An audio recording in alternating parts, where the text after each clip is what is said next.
Welcome to the Rescape podcast, where we explore the value of play. In this, our first episode, we talk to Tom Weksler, a dancer and a movement teacher from Israel.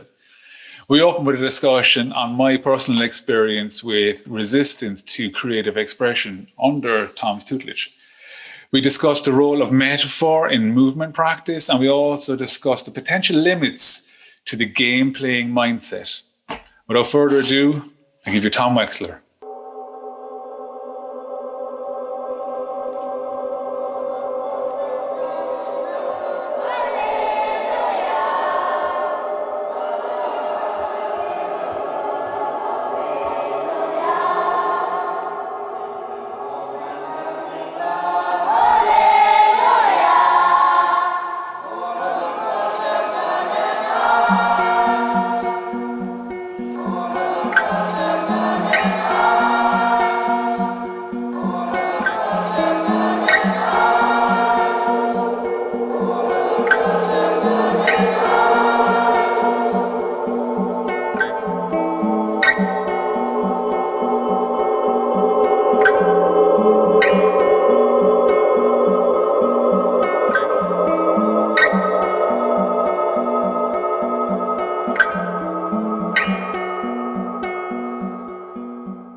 I don't know how I knew you were coming to Dublin to do a workshop. I think I was actually over in Greece at the time with Joseph, and someone had said, "Here's Thomas coming to Dublin, will you be going?" And I think that's when I was like, okay, this is how I get a chance to practice or get a taste of what you were offering.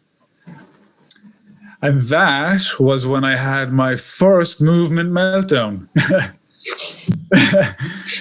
I don't know if I told you the story, Colm. I may have, but Tom, I definitely didn't tell you the story. Because if you remember, Karen also attended and she was taking photographs. Yeah.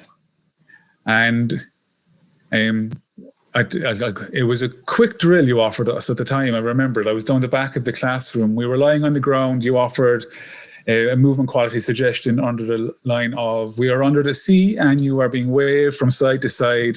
Sand is tossing you about. And we were just curling from side to side. And my anxiety started to climb. Well, why did your anxiety start to climb? Retrospectively, I began to figure it out. At the time, I was emerging on a panic attack. Oh. So what I was there, and then the idea was swing a leg this way, cross the leg, and swing it backwards. And I was doing this, and in my head, I was like, Karen is going to see me doing this. She is going to question my masculinity. There's a chance she will leave me. This is where I went with that movement. Oh. I started tossing all things around my head. And Tom, I shit you not when I say, I was relatively close to the emergency exit, and that big green arrow sign pointing to the door was humming at me. And I rationalized, as I'm moving my leg from side to side, I rationalized that if I make a dash for it, there'll be a small moment where I disrupt the class. So it was either to follow the arrow, and that probably in your imagination also said, regain your masculinity while running through the door, or stay because you might disrupt the class, which it was a very... This is where I was. Yeah, this is what I was weighing out. Yep. And I chose to stay, mainly because there was a second day. We had a B&B chose. I would have had to go back to the B&B. There would have been too much explaining going on. And that sounded like more of an ordeal than just trying out what you were offering. And from there, then I think we kind of hit it off over lunch afterwards. Then that's when I first got a taste of you, just to talk to you as a civilian and not a movement teacher.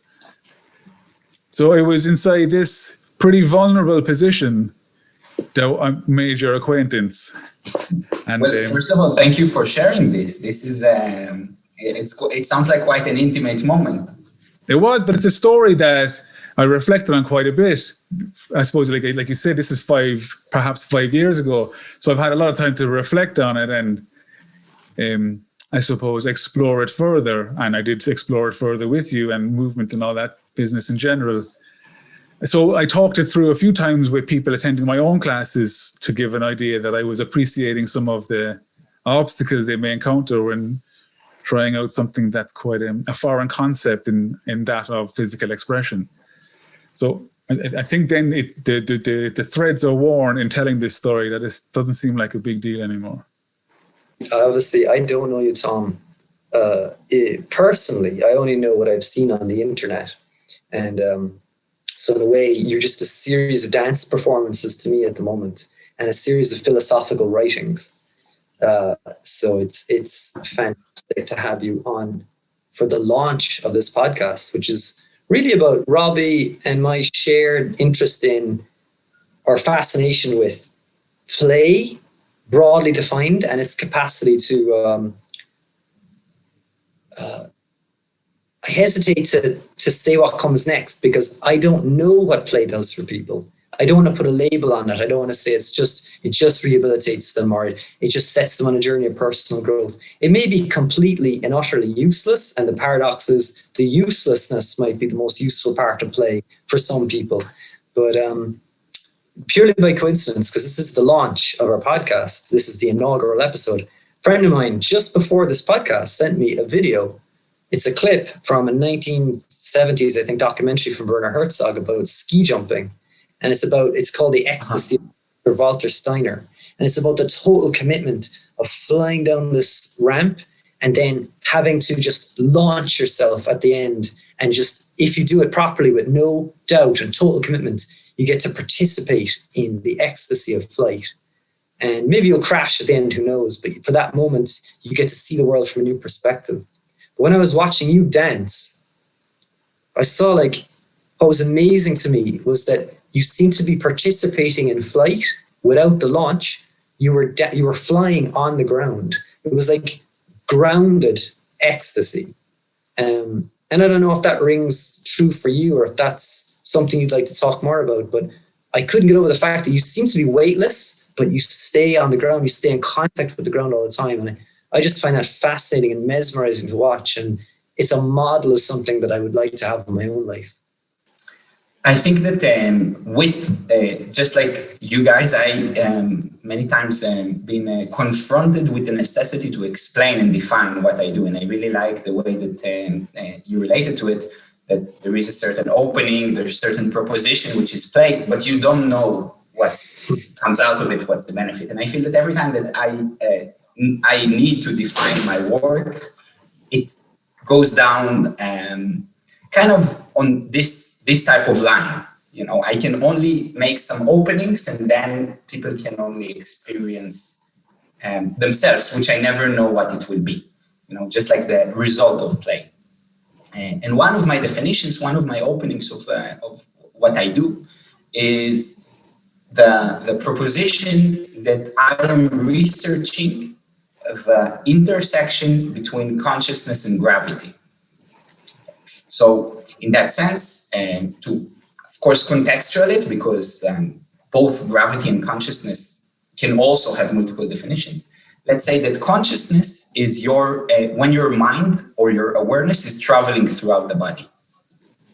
And gravity is the physical sensation that we all share as humans of being pulled towards the earth. So this intersection between your mind traveling throughout the body and the constant pull of humans towards the earth, this is where my work begins. And what you could say is that when it's successful, and it's not always successful, when these two ideas, consciousness and gravity, are in coherence or are collaborating, there can be grounded flying, which I will steal from now on and add it to this explanation, if you if you permit me. So just to jump off of that, when did you first have this experience that you're playing a game with the relationship between consciousness and gravity? Did it come gradually, or did you realize it one day, like an aha moment, or what's the background of this? It's a wonderful question. I suppose that I was very fortunate from very young age to experiment with a lot of physical disciplines. My parents, it was part of their kind of pedagogical perspective that kind of educating the body. My mom was a dance teacher, and my father, he loved basketball, and so he still does basketball and swimming. And aside from kind of more kind of European traditional education of pick up some musical instrument, do some chess, do some art, it was, sports and martial arts. And I think that somehow there's this kind of a relationship with consciousness and gravity, is thanks to this multiplicity of opportunities that I had as a kid to experience my body. Because I didn't pursue anything, let's say 100%. So this kind of multidisciplinary approach and the open conversation that we had at home about it invited to kind of start to look for connections. So what do I enjoy both when in my painting class, in swimming, and in my karate class? And you see that there's differences, but there's also similarities. Once you start to acknowledge the similarities, you also start to question maybe what I enjoy is actually the similarities rather than the particularities. So I would say probably somewhere as a kid, these thoughts, these insights, these aha moments started to happen. So it wasn't a single one. Where I grew up, we'd have a culture of physical expression that it seems to me to be different than what you may have been exposed to. Is that just in your home, or would that be Haifa, or would that be Israel at large? Because along my travels to some of your events and bits and pieces, I've encountered quite a bit coming from Israel in the shape of physical expression. And that you guys have like Ohad Nari with his Gaga. I met you, Ido, Yogi, Almog. There is something very interesting about the Israeli culture, that it's a very young culture. Of course, that you could say that the roots are more Jewish culture, but Israel is very different. Israeli culture is very different than Jewish culture. Israeli identity is very different than Jewish identity.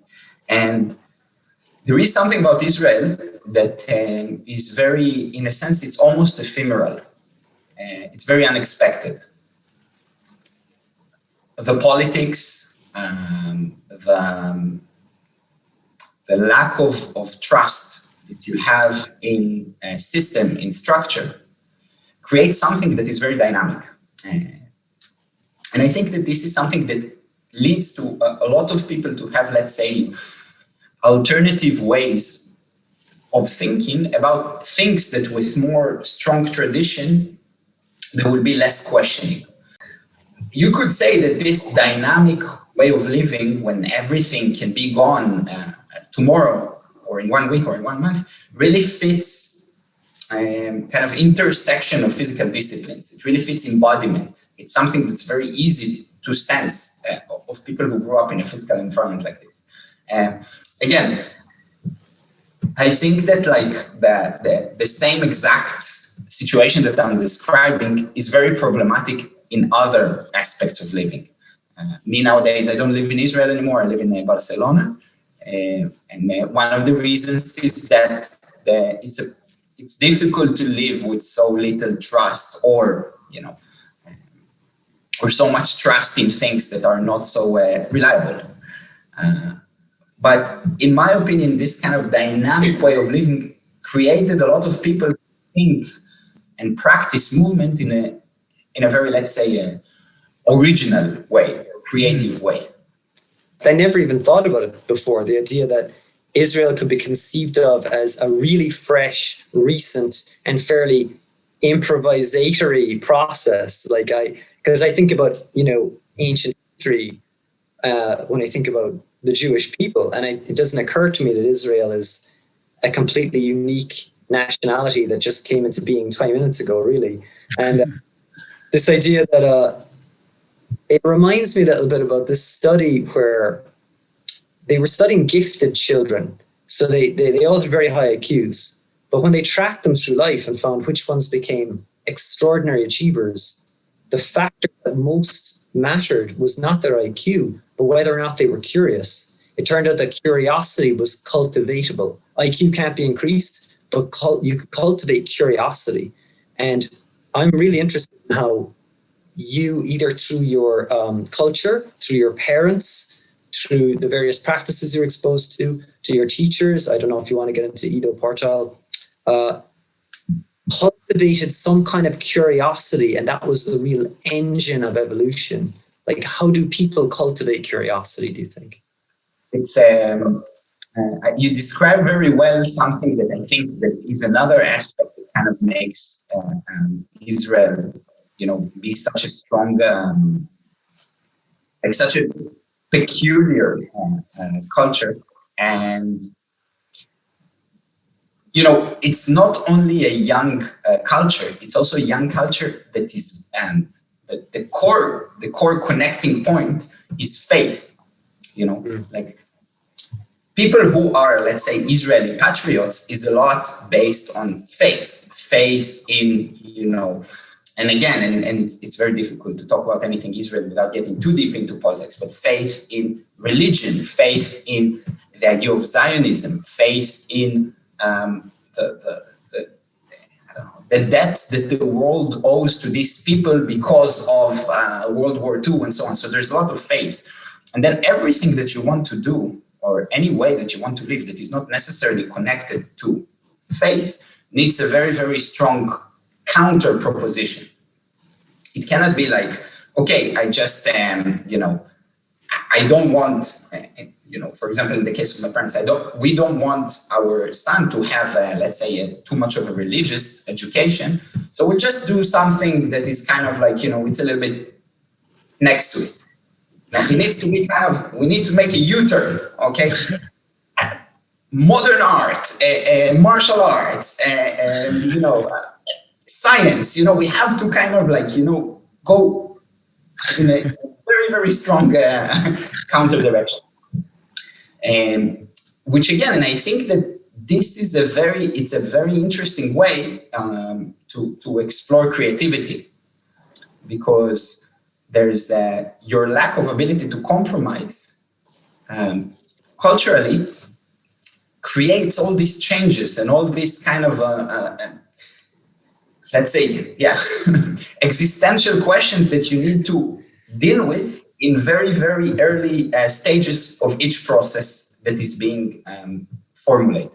I know that the Israeli way of teaching is also very, very particular. It's very direct. It's very kind of non-compromised. I know that a lot of Israeli teachers like to think of themselves as type of, I am a no bullshit type of teacher. Like, I go only to the point. And again, so it's a matter of personality at the end of the day.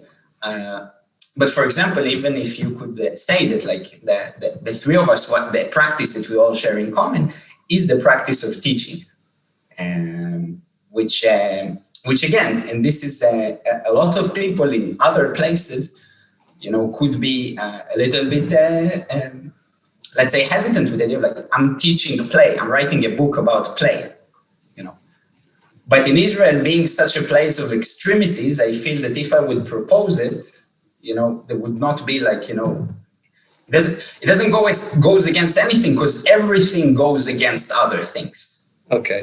Yeah, you know what I'm saying? So I think that also this idea of pedagogy from culturally is something that is quite interesting, the difference. You warn a little bit about the duality or taking too seriously the duality between technique or drilling and improvisation. And that it was this idea that they seem like opposites, that if you drill and drill and drill a technique and you want to improvise, those two things don't fit together. But now what you're saying seems to be almost like they need each other. And I'd love to understand that paradox a bit better. Well, I mean, I would say that the first step to tackle the paradox is to consider, like you said, if it's even a paradox. You know, is there a difference?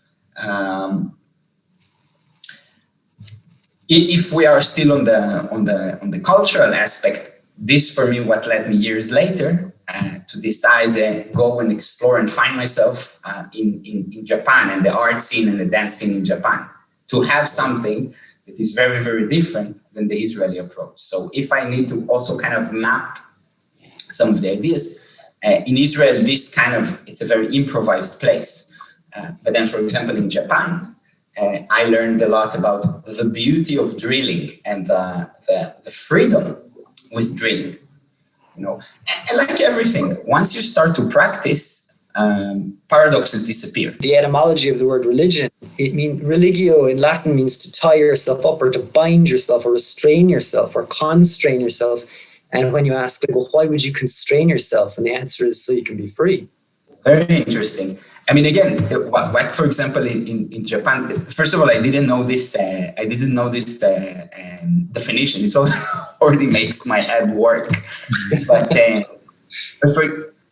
But for example, in Japan, many times I felt that, like, you know, the approach towards drilling, that, you know, it's kind of like when nothing bothers you, you are free to just drill, to just follow this kind of repetitive desire, you know, and then if you have problems, you know, you need to fix them so you can go back to your drilling. So I think that it also can kind of connect, even though I didn't experience Japan as a religious place, but it kind of goes in the same line, you know, to bind yourself to something is a certain freedom. And especially in our modern day culture, that, like, you know, we're, you know, we don't bind ourselves to things that easily. On the contrary, low attention span, less ability to concentrate. So, so from that perspective, I think that there's also freedom in drilling. Do you set yourself up, Tom, schedule-wise to drill? Or do you improvise your own schedule itself, as in almost living in a dance-like way? I would say it depends. It depends on what I'm working on in this moment. I mean, I think that probably something that you both can identify with is that I'm not only I'm not only a free thinker in that sense. I'm also obligated to the circumstances of life with paying bills, you know, setting up projects, finishing projects, and as an artist, selling my projects. Being under, I mean, I'm not anymore performing for other directors, but I used to take a lot of contracts for over 10 years of working with directors and choreographers. So it really depends on the type of project that I'm into. If I'm teaching a lot and I feel that I don't manage to articulate verbally my ideas, so I find my own way of drilling, like, you know, intuitive writing or trying to draw instead of writing and things like this. So, and I do it repeatedly because I feel that by improvising, I miss this point again and again. So I kind of bring something that is almost like paradoxically is like drilling outside of my comfort zone, and I commit to it and do it for a certain time. Usually it's contextual to the project. Same physically.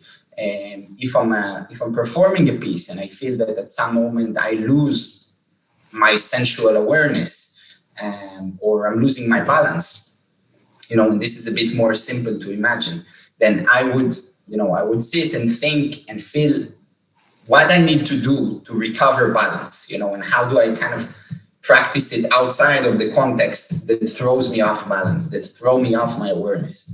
So I'm kind of drilling balance, drilling awareness. But it's a dynamic thing. I don't have, you know, a formula or a manual. And I'm every time trying to see and to ask myself, what's my objective? What's missing there? And then to intuitively feel what's missing. The thing that is missing is usually the thing that needs to be drilled. Am I hearing you correctly when I'm saying that, like, you go and find yourself within a practice, or you deliberately put yourself within a practice to reflect upon how you were doing things, to expose that which is not being done the way you're looking to get it to, and then arriving at perhaps seeing a hole in your game, for lack of a better way of describing it. 100%. And I think that this is, again, like in the sense of it is, it's a common logic, but if we come to think about it in our culture, and again, we can contextualize it to physical culture, so it's a bit easier to grasp and not so abstract. But to sense what I am missing and to admit that I don't have now the knowledge or the consistency to fulfill it, and then to go to drill it separately, to practice it separately, to design, to create a practice that fulfills it, to go somewhere else and train it. It's something that's very intuitively, it makes sense. Everybody, according to their own subjective experience, they can know what they're missing. They can know, what they would wish that they would have in the way that they move, that they don't have.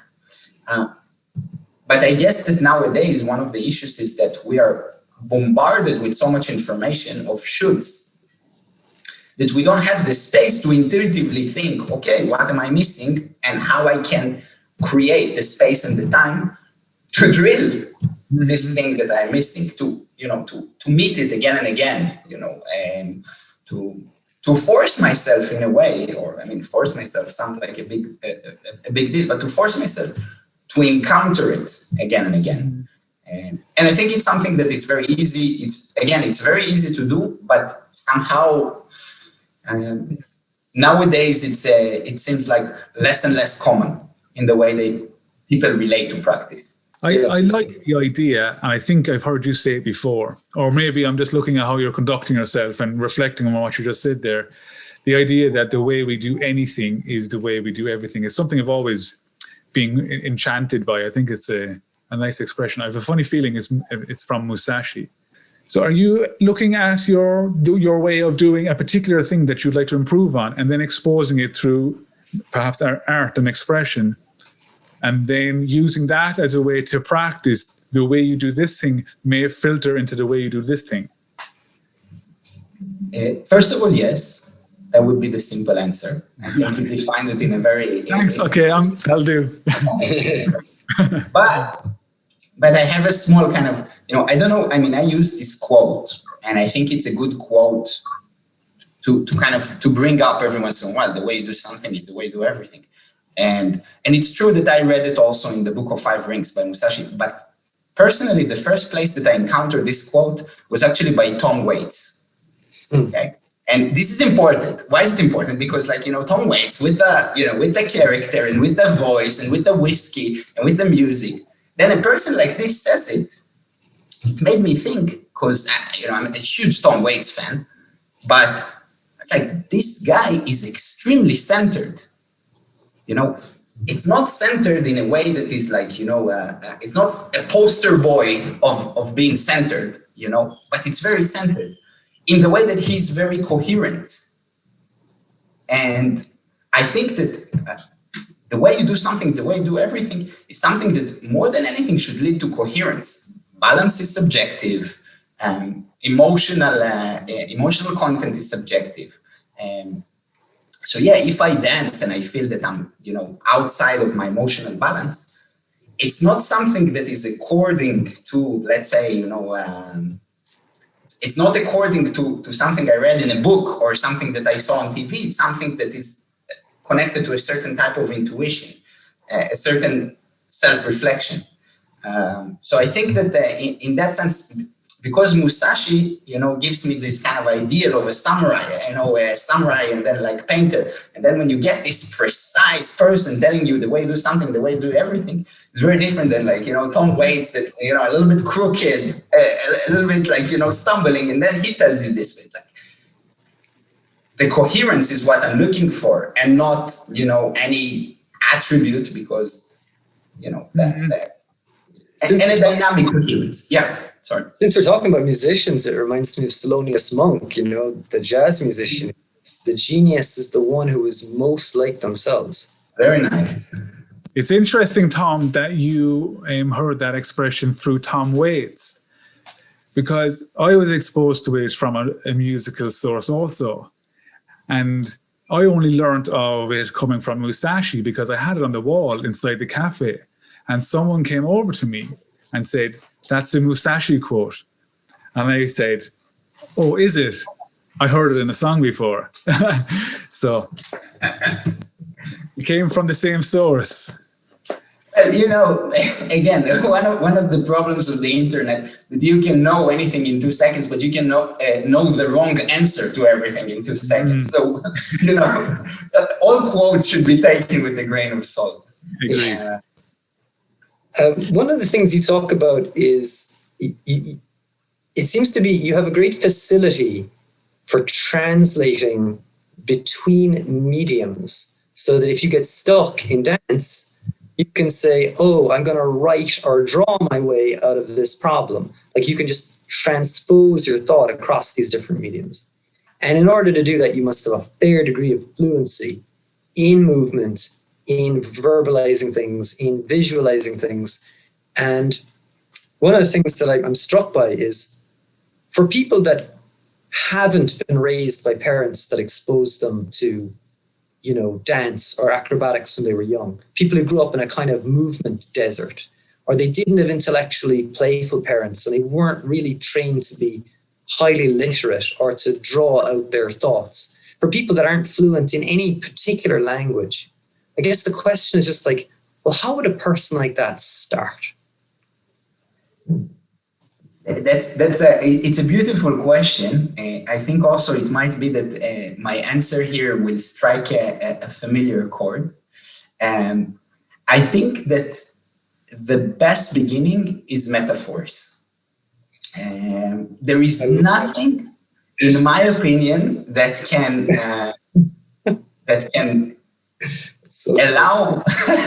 No, I know I read your articles, but it's true. Like, in my opinion, metaphors and the ability to speak in metaphors, this is the empathy, the kind of the empathy that we need to the multiplicity of possibilities.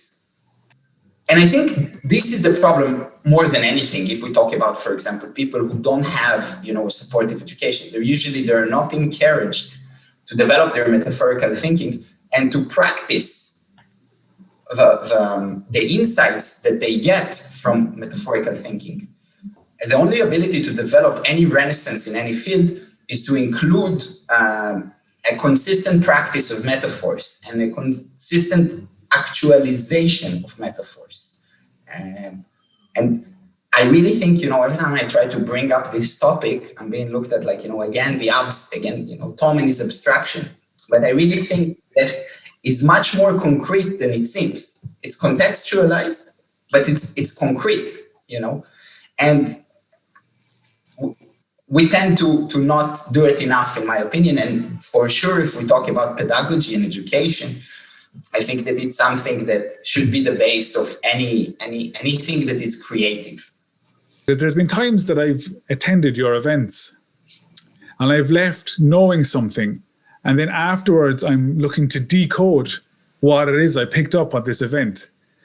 So I'm wondering, are you teaching metaphorically? And then if you are teaching, perhaps you're choosing for an intention for your students, perhaps, or your attendees to arrive at, but your method maybe is your metaphor, perhaps in the poetry, both that you articulate verbally when offering a particular practice or a particular drill, as well as perhaps the poetry in the doing itself. Am I getting close to looking at how you teach? Yeah, I think so. I think that also what you open up is the connection between metaphors and imagination. When you ask people to imagine something, many times the embodiment, like the embodied process that starts, actually takes longer than just a specific event where this request has been made. So, for example, even the story that you told now when we started the interview, you remember that my request was to move in something that is more to move underwater, and then what came up, on top of this. Now, again, you could say that probably your interpretation of moving underwater holds so much personal information that you cannot at this moment kind of unpack it and just do the thing. It goes wider than the movement that you would do next. Mm-hmm. And here you kind of open up a process rather than solve something specific. I mean, you can also solve something specific, but also something else open up. And this is a process that goes throughout time. So in that sense, I think that the connection between metaphors and imagination is something that I try to encourage, because I think that it has this potential of kind of opening processes, personal processes for people. It's really as simple as that in that sense, and I really take care that pedagogically this will be present in any encounter that I have with people who come to study with me. And I think also another thing that connects to it is that this leads to kind of the idea that, again, it can sound a bit of a cliche, but that then the learning process is actually not learning from me. Is people learning from themselves, because I propose them to imagine something and then they learn what this imagination, what it holds for them, what it can open up from them. And then they carry on with this process on themselves. And if we go back to the previous question, and that's the importance of metaphors. We are dealing with something that we share right now in the space, but the metaphor also open up another process for you that starts in your imagination and will probably carry on longer than just this, moment in time that we're moving together. Yeah, you've mentioned imagination, I suppose, on every time I've interacted with you. And I wonder, is there something that comes to my mind because of the obstacles I've encountered coming from maybe a more conventional working class, lift weights, be a strong guy, and what all that goes with it, that exposing myself to the dance world and your type of teaching in and of itself, to embrace the imagination in a physical practice. It itself was a foreign concept, but also was incredibly refreshing. And then what comes to mind also is that it's like you're dropping little seeds then, almost first of all, permission to imagine. And second of all, continue to imagine and let's see what shape you take from there. Yeah, it's beautifully articulated the way you put it. I'm not exactly sure though I understand the dissonance with let's say with the working class type of life. Where do you see place? Yeah, this I think is why I ask about Haifa and the culture in Haifa, and I suppose then there's to try and translate it, the culture that myself and Colin were exposed to growing up in Cork. Be a tough guy, or you're in a fight, for example. So you kind of had to pump up your chest and walk around and don't show emotion. And this is kind of the idea. And it seems that this is common around Cork in general. We have sports, for example, and you do these sports and everything outside of the sport is alternative, and therefore you could be exiled. This type of idea, you're either on or off. I suppose it's quite binary when I reflect upon it. So I suppose then being exposed to a cultural environment like that would have had an impact on my physical expression or my willingness to do so. Yeah, I came from the completely opposite end of the pole. I was not a tough guy at all whatsoever. And so the idea that I'm going to participate in, tough competitive sports or get into fights and win them is so far beyond anything I would aspire to do that I live almost entirely in my imagination. And I set up a binary that was you can be imaginative and artistic, or you can be athletic, but it's really hard to be both. So I made another binarism for no particular reason. To be imaginative and artistic you would say that it's it's a legitimate alternative to kind of the toughness. Like it's something that is socially acceptable.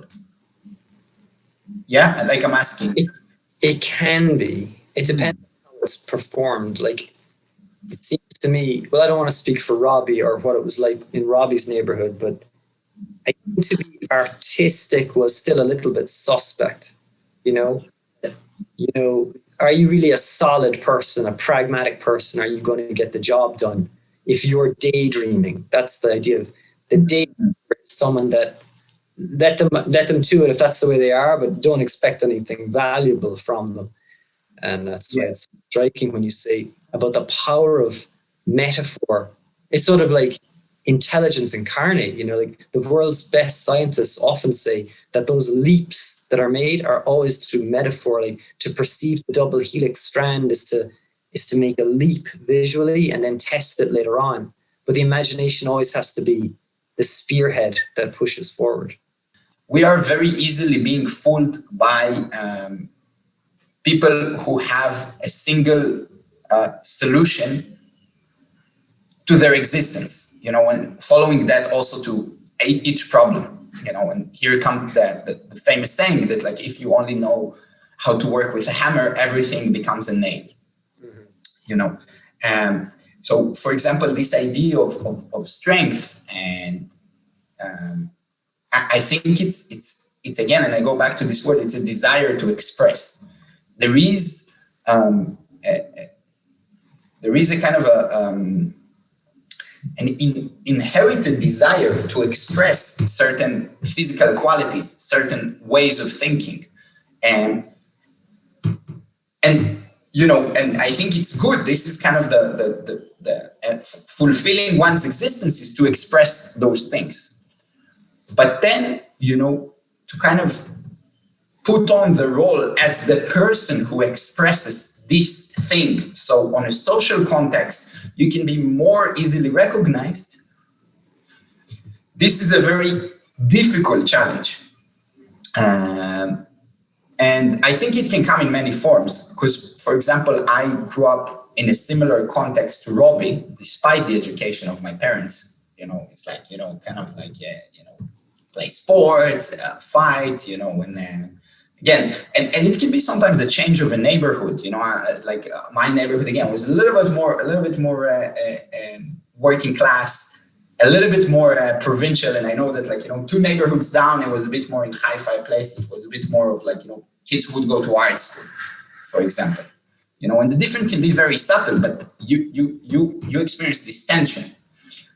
But then, for example, at 18, when I signed up for dance school, all of a sudden, the bias of all the teachers and all the choreographers that came to work with us was, you are too manly for this. You are using too much force.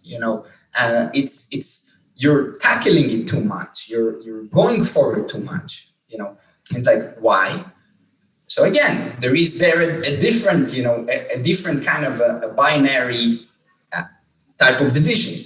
Technicality in dance is to be a little bit slower, a little bit more graceful, a little bit more light, a little bit less eager. And you're like, but I thought that we came here to express ourselves. This is what I want to express. It's like, why? That's you do you, I do me. Leave it like that. But it's not. That's how it goes in the. So I think that in that sense, every time that any field or any culture or any genre can be kind of like, can present us with these challenges that, again, and I believe that all people have multiple faces that they want to express throughout their lives, and maybe we can later also stay on this idea of what it is even to express something, but I don't think that by expressing something, you necessarily have to identify with this. You necessarily have to kind of to stick around enough with this. You necessarily have to define yourself through it. And also, I think there's a nice connection to the play here, because that's exactly the power of play, which is, I think, that the kind of the connecting point in the book. And this is something that, again, regardless of my theories about imagination and expression, it all must be channeled into a play where people can, be in this situation that they experiment with this. Because when there is a play, you are allowed to take out definitions, so you just need to find the right way for you to play where you can change your expressions and therefore fulfill yourself. But I don't have any solution for the challenge of the social expectation of being a master of a single expression, whether it be toughness, gentility, polite, again, agile, coordinated, and so on and so on. Well, let me ask you a little bit about capoeira. A lot of our listeners, I'm guessing, may not even know what capoeira is, but for the benefit of those who don't, it's an Afro-Brazilian art form that largely evolved from a legend anyway, because there's not that much historical information available about where it really came from, but it evolved from slaves who were practicing how to fight, but in a disguised form. So they would practice what looked like dance, but it was also a kind of martial training. And as a result, draw this magic circle kind of on the ground, and the game is played inside the circle to a circle of people watching, keeping beat with their hands. And what's about it is that it's a pure metaphor, because everything inside this alchemical space, everything transforms into everything else. So it's a fight that's also a dance, that's also a game, and everyone inside of it transforms. So they might start out looking like their friends, suddenly they're enemies, they're being really kind to each other, then they trick each other out. So everything keeps transforming, and it's purely improvisatory. Nobody wrote sequences in it. So because you have a background in capoeira, which is a sort of little microcosm of what it's like to live in the world. You live inside a circle with these other people that you're improvising around. Sometimes you're friends, sometimes you're enemies, but you're always playing. Is there anything that you learned from your apprenticeship in capoeira that you think has informed your practice going forward? There is something really interesting, when I'm reflecting today about about 7 years old, I started doing capoeira, and until I went to dance school, until 18, I was practicing, quite consistently. Sometimes, again, with other things in a mix, sometimes only this, but it's the most consistent thing that I did in my childhood. So what it means to spend 10 years or 11 years of life learning to play. And it's very easy to understand that, that because you don't have a sports element within capoeira, it's not like spending 10, 11 years on playing an athletic game or a sports game. It's playing a game that is a metaphorical game.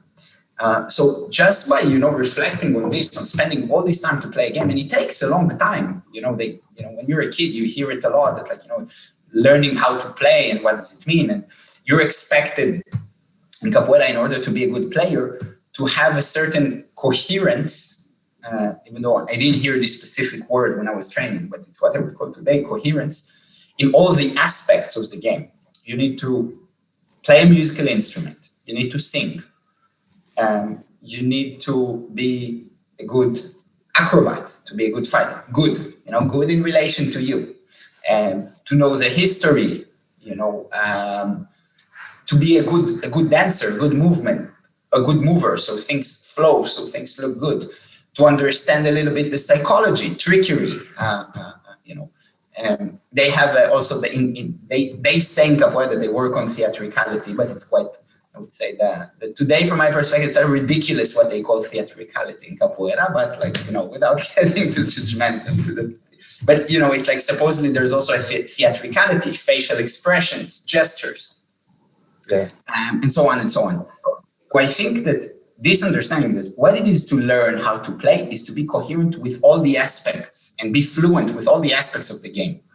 There is, though, a contradiction in capoeira, that capoeira is a game, but it's also, again, a folklore or a preserved art.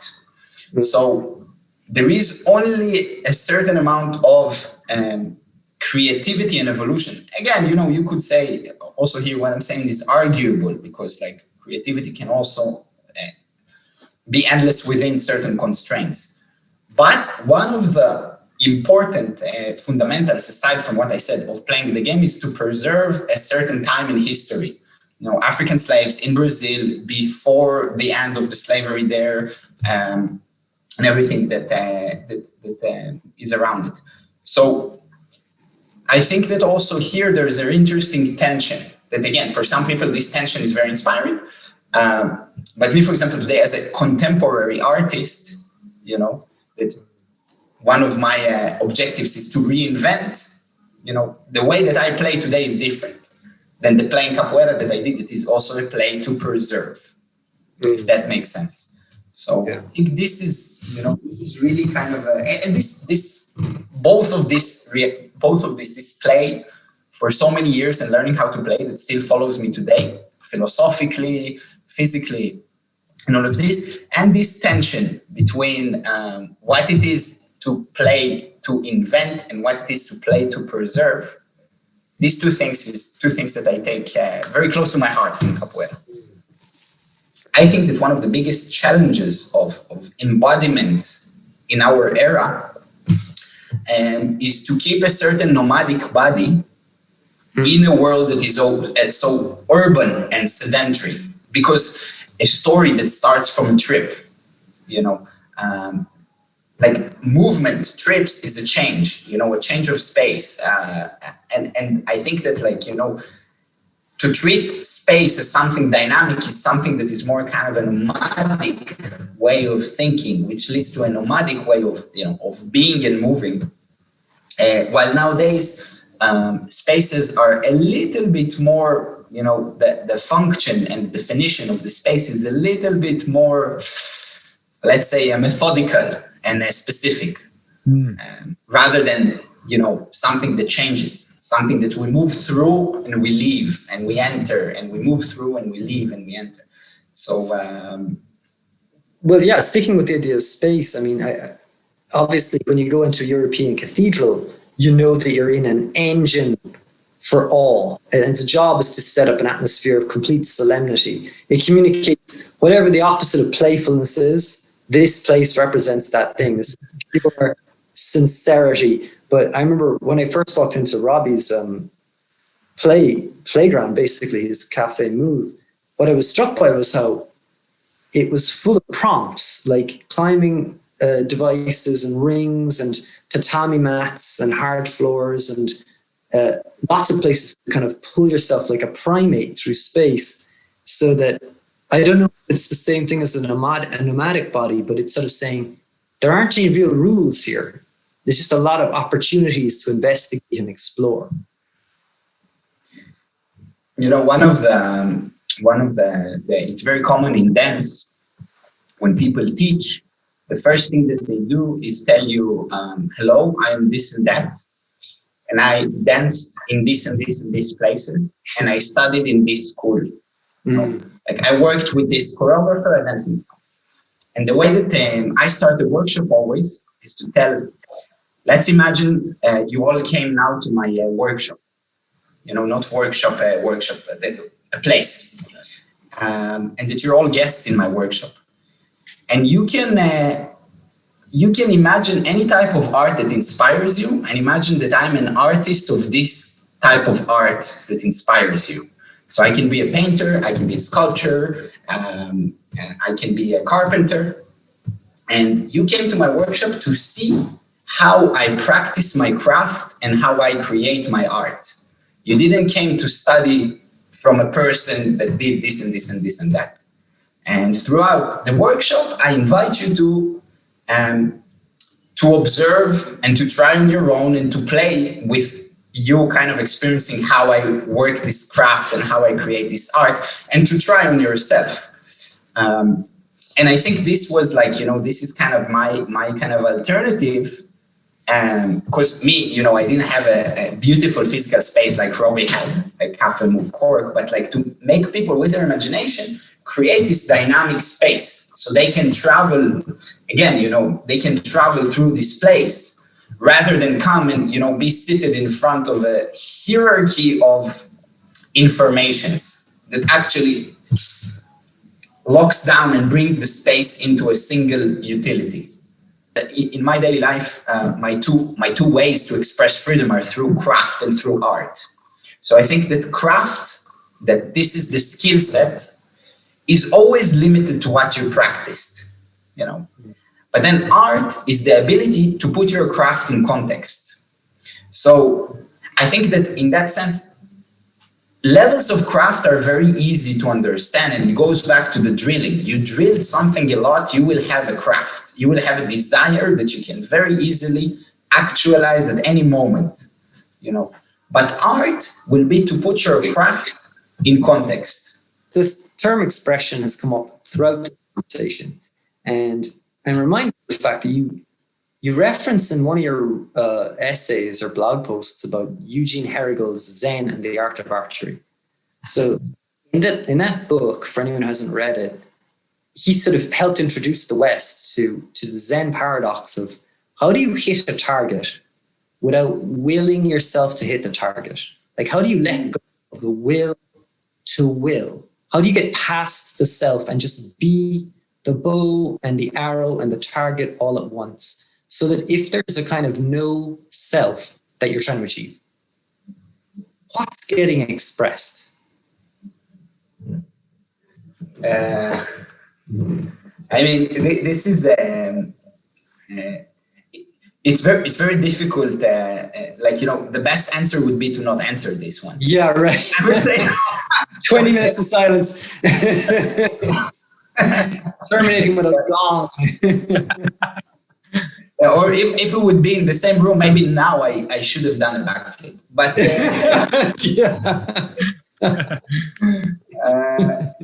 so a skillful act would be expression. Okay, so if I just, like, you know, I'm getting an impression, I integrate and I act. It's just an action. When it's getting skilled, which means I retain and refine and develop it, it can become an expression. A baby crying is an action. You know, then the baby learning to manipulate his parents to get a cookie is already an expression, you know. And for me, what this book basically, where it took me, is that there is another level that when the expression, you know, becomes the only thing that you experience at this moment, that everything else disappears. And probably, you know, in my process, there was kind of the expression of meditation, you know. So like when you know, sitting to meditate, and then, you know, your impression is your senses, your thoughts, your back is painful, you know, and then it's being integrated in kind of a process of like, okay, I'm doing it for this and this and that, I will be more calm, and I'm improving my concentration. And the act of staying to sit and not getting up to do something else. But then through the skill, you know, kind of, it becomes more and more of something that is fluent. There's less resistance. There's less internal resistance. But then every once in a while, that this is, you know, maybe you could say this is what they call enlightenment, or this is, you know, the meditation makes everything else disappear. You forget about your impressions. You forget about the integrations. You forget about the reasoning, and you know, you're just in the thing. You know, the expression becomes the only thing. And meditation is an isolated way to kind of understand it and to embody it. But the same thing that happens in meditation can happen probably in every action. And for example, in the book, he teaches it through archery. You don't do the thing to be good at it. You do the thing to disappear. That's your goal, to disappear in the thing. And so this, you know, you can say culturally, personally, it has so many kind of possibilities.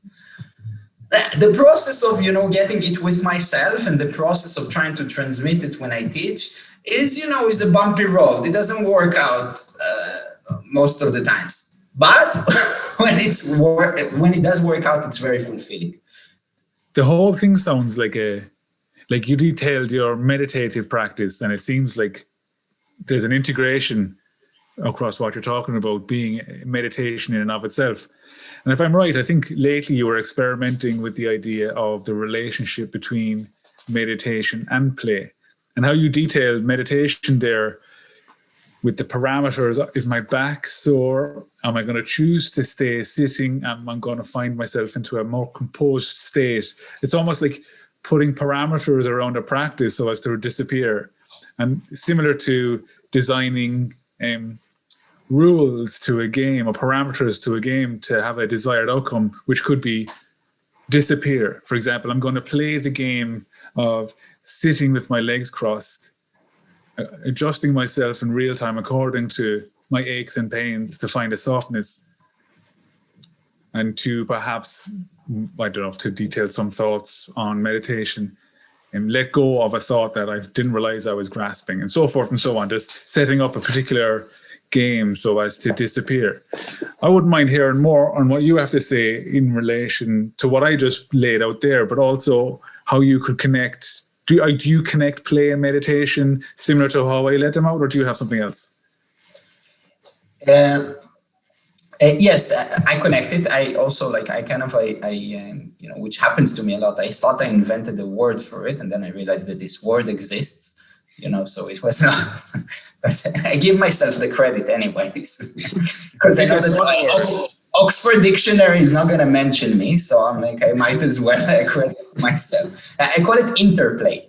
First of all, you have to get rid of a certain ambition if you want to meditate, because otherwise you're just meditating on your ambition. So and then how do you do it? How do you get rid of your ambition? Usually, you have to engage in a paradox. So, for example, I'm trying to meditate 15 minutes, let's say in the morning. So I'm putting a timer. But if I feel like I've had enough, I can get up. So is it 15 minutes or is it until I'm getting tired of it? And then usually my mind would be very busy with like the 15-minute pass, or I need to get up to it. Then I forget about this. All of a sudden, the 15 minutes pass. It means that this kind of interplay here worked. In Zen, there's a lot of kind of getting rid of the form, switching the form, getting rid of the form, but never being nihilistic about it, So it's kind of like, okay, I've been sitting for a while, but basically now my meditation is just like easily sitting 15 minutes a day. So maybe I should, stand up instead. Okay, so I'm doing the standing up, and then it also becomes easy. And then like, okay, I try to have an hour of meditation mindset in the morning that is in my normal actions. But then I need to have this other voice, a playful voice, that would tell me like, today you let go of the form, but you just didn't meditate. So this like, you understand? So it's like, it's kind of like, you just didn't do anything. So you let go of the form, but wait a second. Did you do what you came here to do? So I think that this kind of bringing in predetermined paradoxes without losing kind of a certain direction and a certain process, this is kind of the combination of playing and meditating, if that makes sense.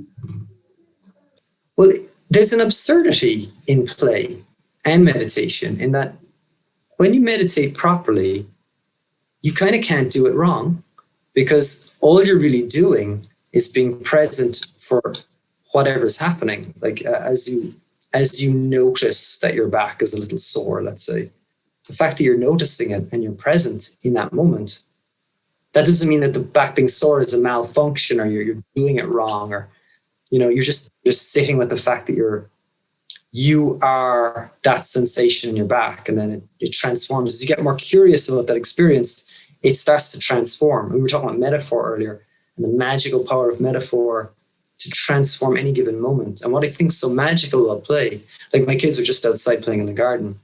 There's no toys out there. And so everything becomes, in the playful mindset, the stick on the ground suddenly becomes the magic wand or the sword or the gun or whatever it becomes. And it's absurd. It's absurd that the stick can become the wand. But it's such a beautiful thing to witness, to see that the stick can always become the wand, and that everything in your life, all of the sticks in your life, can become wands at any moment if you just bring the right attitude and attention to them. And that's what's so kind of magical about the Capoeira circle. And I think it's probably what's so magical about the workshops that you and Robbie lead, which sort of is, they're just ordinary people in, sweatpants or whatever. But after a few minutes, they transform into whatever they need to transform into. And that to me is fascinating. It reminds me, me and Rosé, my partner, were choreographing a piece now in Austria. And at the end of the day, there was jokes about us and how we behave in the studio. Because everybody said it, outside of the studio, she's very nice and sympathetic, and I am very kind of centered and And then we go in, and then the rehearsal starts, and then all of a sudden they were doing this really funny imitation of I run in with a chair on the head, Rosé, what if everybody has chairs on the heads? And then she goes it will never work. And I was like, what do you mean it's never work? You don't imagine. He's like, no, they need to put the shirts on the head. And it's the conversation goes on like this. It's like two kids, which is exactly what you said. They're so engaged in the interplay. It's like the stick is the one. No, the stick is the sword. It's not the one. So I think that this kind of, this focus that is the common ground between the two is something that everybody can relate to. And everybody probably remember to a certain level from their childhood. That's the funniest thing about it too, that a big part of creativity seems to be that negotiation between the two kids about whether the stick is the wand or the sword, the working out of a third position that they can agree on. So much of creativity comes not from the individual, but from the dynamic between two people who they're not in conflict with each other. Maybe that's the wrong word, but they temporarily don't see eye to eye. They want to play a slightly different game. And then they work out a new game that is a synthesis of the two games they want to play. And that's a weird thing to watch too. In every meditation retreat or Vipassana and everything I did, they always kind of tell you, and you work on it, and then at the end they say something on the lines of, but let's see when you go back home to your husband, wife, mother, father, son, let's see if you can keep this mindset, as if the ultimate goal is to find the serenity with the other person, which is it's always like, and the same with play, because I can invent this, again, and this would be the kids, you go with a stick and you have this kind of creative idea with it being a wand, but at the end of the day, you want to go and say, it's a wand, and if you get back, no, let's make it a sword instead, and this synthesis will happen, we're not gonna, again, of course, everything can happen, but this is kind of the play, and this is the meditation that has a process, that has an impact, the one that you can communicate, the one that is kind of applicable in communication. You're talking about again, the handstand class at Robbie's gym, that at the end of the day, it starts from a certain group and it goes back to communicating this thing, and not on something that is a pure, let's say, self-exploration. And probably because you can only define yourself in relation to others at the end of the day, or at the end of the life. So, so every play and every meditation needs to go outside for the communication. And I think to this word that you described, I think that this is beautiful, to the synthesis. When you communicate, there is a synthesis. The meditation turns into something else. The play turns into something else. One of the beautiful things about play is that it ends. That it stops, that there's nothing more poignant than seeing, to stay with the kids example, they have some beautiful experience with the stick, they play this wonderful game, and then they bring the stick home because they think it's going to work again. And it doesn't. They put the stick there and on the doorstep, and it's just a stick. They can't get it back. They throw it away. You have to get a new stick, right? You have to find a second and a third and a fourth and a fifth opportunity to have this moment transform and then take you back and then transform again. That's what the weirdest thing about play is, and like meditation too. The idea that you're going to label yourself a meditator and then go home and carry this beatific glow with you as you interact with your partner or whatever, that there's something inhuman about it. Yeah, absolutely. again, there's so many funny examples, like, but it's funny, and it's like, it's kind of it's a funny that makes me happy. But I've had so many wonderful creative moments alone in the studio, and then I bring it, for example, to Roseanne, like, let's put it in the piece, and then I do it, and all of a sudden it's like, it's not that wonderful anymore when I bring it forward.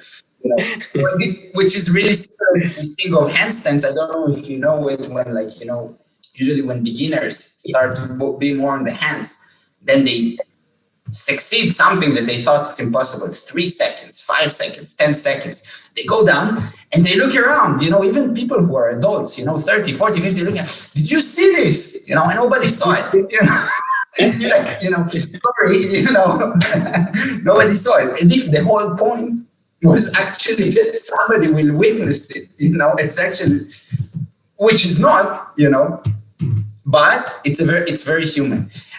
I'm quite curious, though, if you feel that the same thing also happens with writing. This kind of like, this process of this, like, the creativity that then when it's being synthesized, it's all of a sudden very different. Yeah. Oh my God. I think that nearly everything that humans do is signaling. Like nearly everything they do is trying to communicate to other people that they have value in some respect, that they're smart, they're funny, they're kind, whatever it may be that they're trying to signal, consciously or unconsciously. And, with writing, it all depends what you're writing, of course, but, whether it's an argument or a poem or whatever, it always seems to be this kind of check me out, quality to it, that shaking that off. Maybe not when you're actually in the process of writing it, because you're working too hard to put it together, to be thinking about it. But the ultimate purpose of writing is to share it with other people, and they will read it, see this sort of verbal performance on the page. And part of that motivation is to get them to think well, I guess, about you. And it's sort of, I don't want to say disgusting, but I don't like thinking about why I write, because I'm afraid that part of it is just me trying to tell them or convince them that, I have value. And I don't like thinking about that. I prefer to think that I'm writing this because it's important and it's get written, Again, I mean, I'm sure that there has been amazing, all of the information that we have even about meditation, that is like this self-exploration practice that does an installation, somebody needed to transmit it, and it had to go through this like synthesis of being, accessible, in a way that reached us. And this is also like, you can go very, again, without going too philosophical about it, this play, the kind of me alone and what I can create, and also what I can create through synthesis and the tension between them. I think you could say this is that's the ultimate play. Yeah. It's like something that like can go on from birth to death, basically. Yeah, there's the Hindu concept of Leela is just that the whole universe is a vibration, and it just exists to vibrate, to play. It literally means play.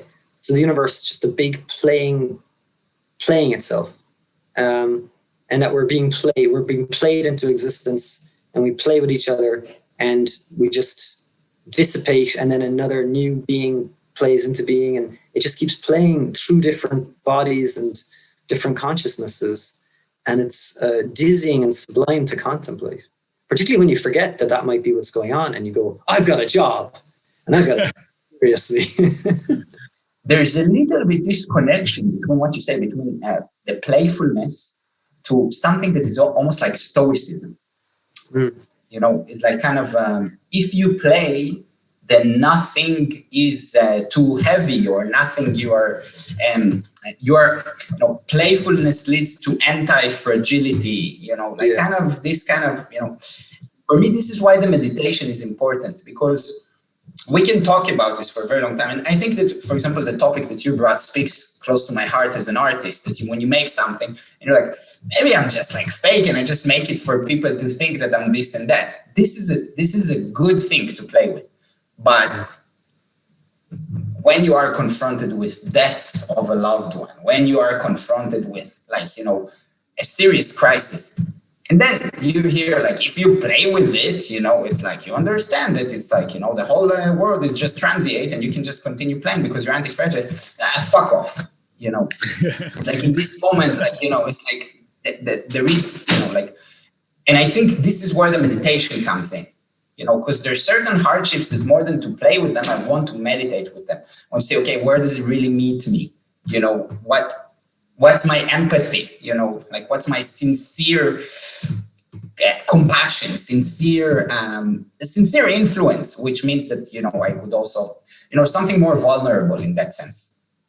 Because I feel that, like, the play needs this in order to, that's kind of, because you brought up the lila, and in a conversation, I remember that I said that, like, that's where the lila for me falls short, because it also needs this time of the meditation, of engagement that is like, is fully present. When you are fully present with sadness, you don't play with the sadness. I can this because he doesn't need my head, but like even Nassim Taleb, with anti-fragile, when a closed person would be really sick, it would not be anti-fragile. I love the idea of, like, it's so facile and almost sociopathic to say that everything is a game. Like it definitely is. Like if something happened to one of my kids or my wife or something, I would never recover from handling it well.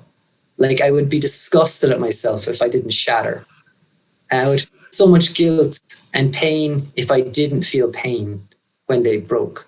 Because to me, the only way a game has any kind of parameters that are meaningful is if you deeply care about it, that you're so invested in that game in the moment that it really is real, that you're not playing a game, you're in a reality. That's what makes games so compelling, I think, is if they completely absorb you, so you take them so seriously, you can't see outside of them. And like having a family or having a physical body, it's like a game that you're so invested in, you forget it's a game. And that is what's so compelling about them. So if you just had it's all just a game attitude, ironically, it wouldn't be a very interesting game.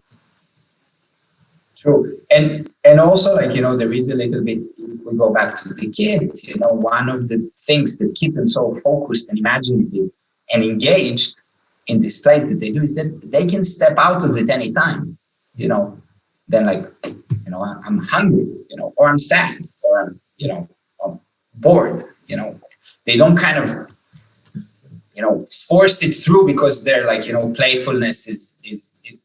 And I think this, again, I feel that this kind of turning meditations and play into a spectrum, can create a perspective that is dynamic enough to give us a lot of solutions to dealing with reality in that sense. That's a beautiful punctuation. One question before we wrap up, something simple. It's something that I'd love if we could ask all of our guests forever, as long as this podcast goes, it's a call to action. What's one thing our listeners could do right away this week sometime that could improve their relationship with movement, play, creativity, whatever? This is an interesting one. I would say to create something meaningful for them, because that's the play that's my play and meditation that fulfills me, on a daily basis, to create things that are meaningful for me. And I think it can be anything. It can be like, a creation of 1 minute or something, to start a new big project. On that, Tom, if it's going to be a creation or something that somebody's going to put together, is it to be shared or for the experience of creating, or is there is there a connection? One of my meditation teachers told me that, like, when you meditate enough, then your mind becomes like two birds.